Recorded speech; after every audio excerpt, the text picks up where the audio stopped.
Good morning, everyone. I'm Dhananjayan from Tool Engineering and Digital Manufacturing, and I'm studying in second year, fourth semester, and I'm studying in NEC Electronic City Center, and I'm here to present a topic on bending and forming.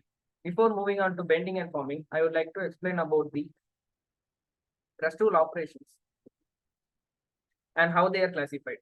Totally, they are classified into three types: cutting operations, non-cutting operations, and hybrid operations. In cutting operation, the sheet metal will be get cut to the required dimension to get the component. For example, blanking, piercing, notching, etc.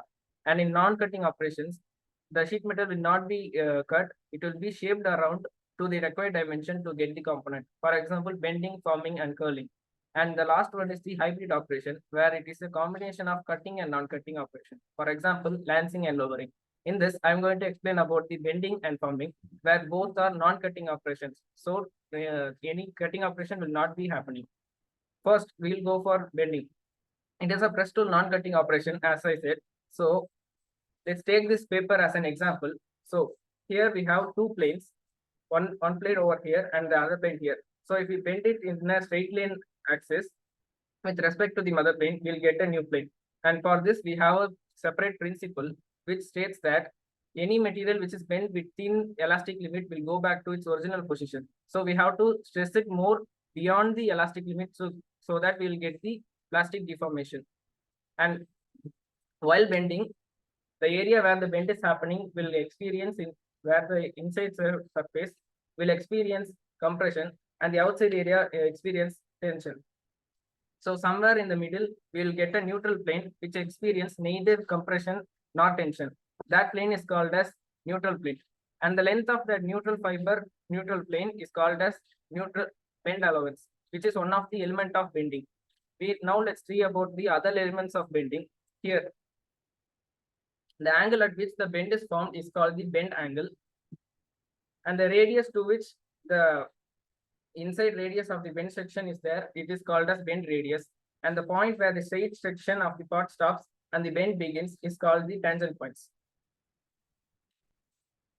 While designing a bending tool, the blank length calculation is very important. So we use this formula to calculate the blank length. A plus B pi alpha by 180 into internal radius plus sheet thickness by 2. In that, A and B are the length of the straight portion. If this is the bend component, we will consider this as the A and this is B. So the alpha is the angle of bend which we needed.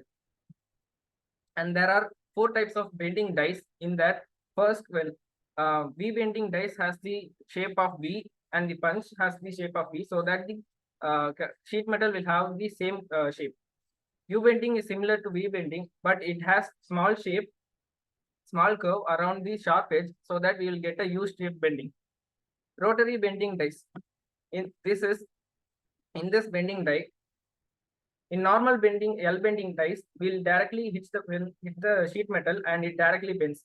But in rotary bending dies, the punch which is kept in the above will be like this. So first it will touch this area and slowly it will bend the sheet metal component so that it does not get cut. Moving on to forming. Forming is also like bending, but it is more complex and the line of bend will be curved, whereas in the bending it will be straight. And for example, embossing, coining, and curling. Thank you.